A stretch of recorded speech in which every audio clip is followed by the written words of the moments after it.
Nagsasamsam na naman mga mare itong babae. Hello mga mare, kamusta? Ito nga mga mare, at kung mapapansin nyo mga mare, itong mga nilabhan ko ay pinagpipilian ko na nga siya kung may mga tuyo na nga dyan. At dahil tuyo na rin mga mare yung iba dyan, kaya ang ginawa ko ay sinamsam ko na nga din yan mga mare para itong ang sampayan ko na isa mga mare ay matiklop ko na para hindi nga dito nakaharang sa dadaanan nga namin. Ito nga mga mare, at nung magpagpilian ko na nga itong mga damit na mga tuyo na ay nilagay ko nga lang pala muna dito sa may upuan. Tapos mga mare, itong sampayan ko na ditiklop ay titiklopin ko na nga rin. At kung gusto nyo nga mga mare na umorder nitong ditiklop na sampayan ay ilalagay ko na nga lang pala yung link sa comment section. Eto nga mga mare, at nung natiklop ko na nga itong aking sampayan, dito ko na nga pala mga mare nilagay dito sa may malapit sa may laundry basket ko. Tapos mga mare, itong mga hanger ay dito ko nga pala ilalagay dito sa may basket ko.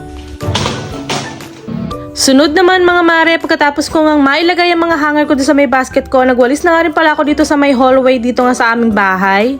Hallway? Ay, hindi tayo magiging OA for today's video.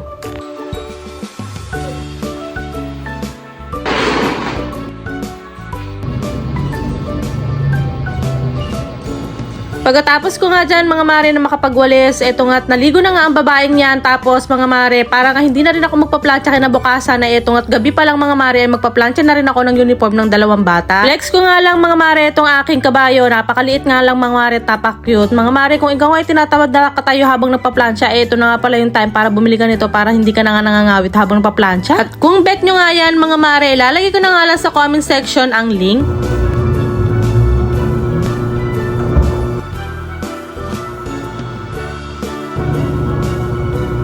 Pagkatapos ko nga dyan mga mare na makapagplansya ng pantalon ni Bunso, isinunod ko na nga rin mga mare itong kanyang uniform. Pagkatapos ko nga dyan mga mare na maplansya nga itong uniform ni Bunso, hinihangir ko na nga lang yan mga mare para isasampay ko na nga lang. Kinabukasan na nga to mga mare, etong at gumising na nga rin ang kumarin yun ng alas 5 dahil si kuya nga mga mare ay pumasok na nga ng mga oras na yan. Tapos mga mare, etong at magsasaing na nga pala ako ng kanin. 5 gatang na nga din mga mare yung isinain ko dyan para hanggang mamayang gabi na nga naming mag-iina.